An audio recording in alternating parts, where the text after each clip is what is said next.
لما يكون في لاعب خبره في الفريق وعنده انتماء وولاء في النادي فبيكون مش غريب انه يقول رايه في المدرب او في الصفقات اللي النادي عاوز يعملها. انما لما اللعيب ده بيكون تاثيره قوي لكن على نفسه بس مش على المجموعه فهنا في خلل محدش واخد باله منه، متدري ورا الارقام والاهداف اللي النجم ده بيحققها. وايوه يا صاحبي، زي ما قريت في العنوان عندنا حلقه النهارده عباره عن كشف حساب لنجم الجيل الدكتاتور كيليان امبابي.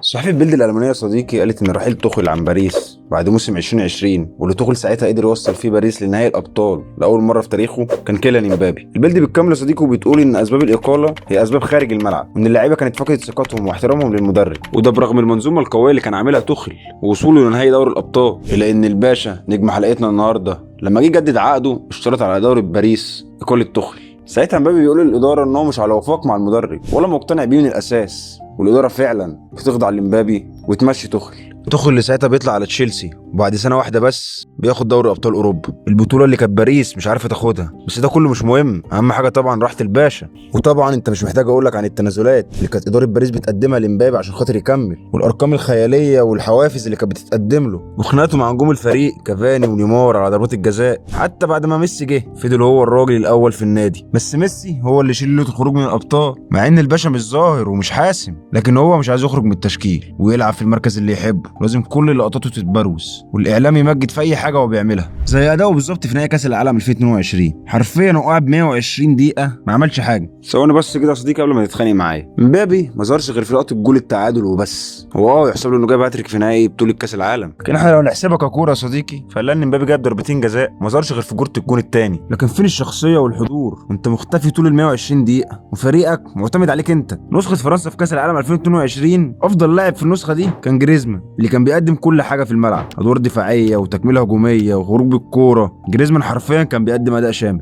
لكن في الاخر مين اللي خد اللقطه؟ كيليان امبابي، وتوصف ان هو قدم اداء اسطوري وان الكوره ما نصفتوش. انا نفسي بجد اعرف فين الاداء الاسطوري اللي هو قدمه. ونيجي بقى لما باريس تقرر انها تبدا حقبه جديده لكياس العبقري لويس انريكي يا صديقي كان عاوز يعمل نسخه بالون دور من كيليان امبابي، ولكن غرور امبابي بيخليه ما يقبلش التعليمات ولا التكتيكات من المدرب. لكن انريكي ما يأس وعمل اللي عليه. انريكي قعد مع امبابي كذا مره وشفناه لما قال له لو انت قدوتك مايكل جوردن كان بيلعب للمجموعه عمره ما كان بيلعب لنفسه.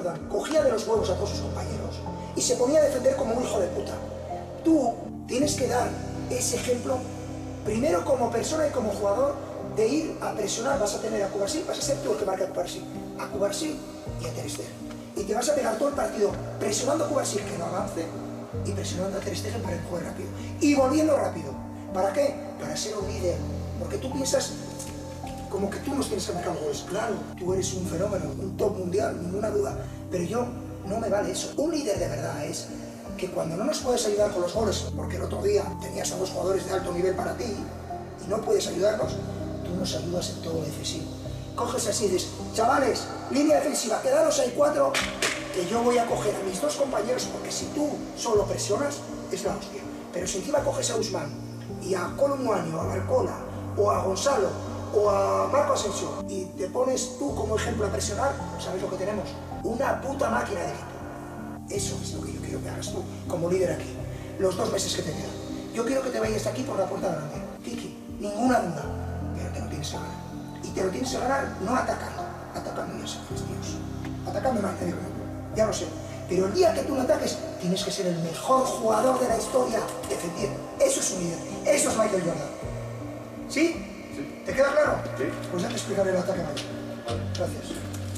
لكن لما انريكي لقى ان امبابي راكب دماغه وغير كده مفاوضات تجديده مع باريس فشلت، وساعتها طلعت الاخبار ان امبابي خلص كل حاجه مع ريال مدريد، ساعتها انريكي بياخد قرار جريء، بيقرر ان هو يجمد امبابي ويركنه على الدكه ويكمل هو في مشروعه من غير امبابي، بل ويدعمه بالشباب كمان. اللعيبه شباب عايز تثبت نفسها، بدل ما كان عنده لعيب واحد بس بيجيب 40 ولا 50 جول في الموسم، لا الاجوال دي تتوزع على اللعيبه كلها. ديمبلي يجيب، كافارا يجيب، باركولا، دوي، حكيمي، نونو مندش، كل الفريق بقى بيسجل بجد والفريق بيبقى مرن اكتر وعنده مفاتيح لعب كتيره، ونتيجه المنظومه دي باريس بياخد دوري الابطال لاول مره في حياته، البطوله اللي ما قدرش يحققها مع كيليان امبابي. وعثمان ديمبلي بيفوز بالبالون دور، الجائزه الفرديه اللي امبابي لحد دلوقتي ما حققهاش. وهنا يا صديقي بتخلص حدوته كيليان امبابي وباريس سان جيرمان. بعد امبابي بخلص على باريس وحلبهم فلوس بمعنى الكلمه، بيطلع على ريال مدريد. ساعتها يذكرني تصريح للحاج محمود لابورتا لما الصحفي بيساله بيقول له انتوا خايفين من تعاقد ريال مدريد مع امبابي؟ ساعتها الحاج محمود بيرد بكل ثقه يقول له لا بالعكس احنا فرحانين عشان امبابي هبوظ غرف الملابس في ريال مدريد. تعالى كده يا صديقي نشوف الكلام اللي قاله لابورتا ده صح فعلا ولا مجرد هرتله بتتقال. اول موسم لريال مدريد مع امبابي يا صديقي بيخرج بموسم صفري وبيخسر الدوري لصالح برشلونه، لكن المعلم هداف الليجا في الموسم الاول.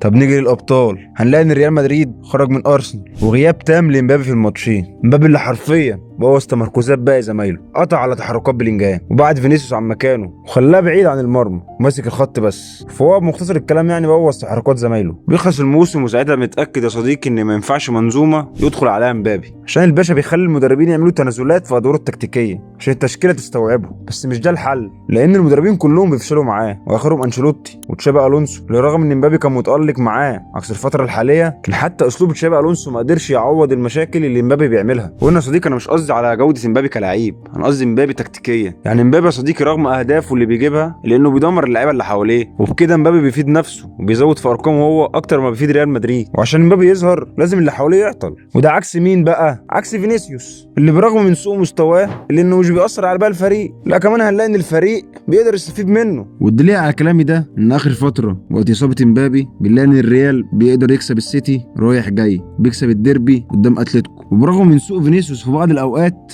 الا ان الفريق قادر يستفاد من فينيسيوس وقادر يلاعب باقي المجموعه لحد ما رجع الجنرال الحاكم كيليان امبابي. واكيد طبعا هيرجع التشكيل الاساسي عشان الريال يخسر من ريال مايوركا وبايرن ميونخ في البرنابيو وتعادل مع جيرونا ويرجع تاني يخسر من الباير ويخرج من الابطال، عشان ده يبقى تاني موسم صفر لريال مدريد. بس ده بالنسبه لامبابي مش مهم، المهم ان هو الهداف، مش مهم الباقي. وكل اللي انا بحكي لك فيه دوت يعتبر مشاكل جوه الملعب. تعال بقى نبص لبره الملعب، تحديدا في اخر توقف دولي وبالاخص في ماتش كولومبيا. امبابي كان نازل من على الدكه في لقطه كلها قله احترام وبتبين قد ايه امبابي لعيب اناني. امبابي وهو نازل من على الدكه طلب انه ياخد شورت الكابتن من جولو كانتي اللي كان كابتن على امبابي في يوم من الايام ولاعيب كبير مش من سنه زي باقي اللعيبه، مش هنقول مثلا شاركي او دوي او ديمبلي حتى، بس لقطه صغيره زي دي بتوضح شخصيه كيليان امبابي، بتوضح مدى انانيته. حتى اخر اخبار المدير الفني الجديد لريال مدريد في صحف كتير قوي بترشح ديدي ديشامب، بيقولوا فعلا اداره ريال مدريد بدات التفاوض معاه، وهنا بيبان فعلا سلطه امبابي. واحنا بندرك ان احنا حرفيا مش قدام لعيب كوره، احنا قدام ديكتاتور عنده استعداد يضحي باي حاجه ويضحي بمجهود باقي زمايله عشان هو بس اللي يبان.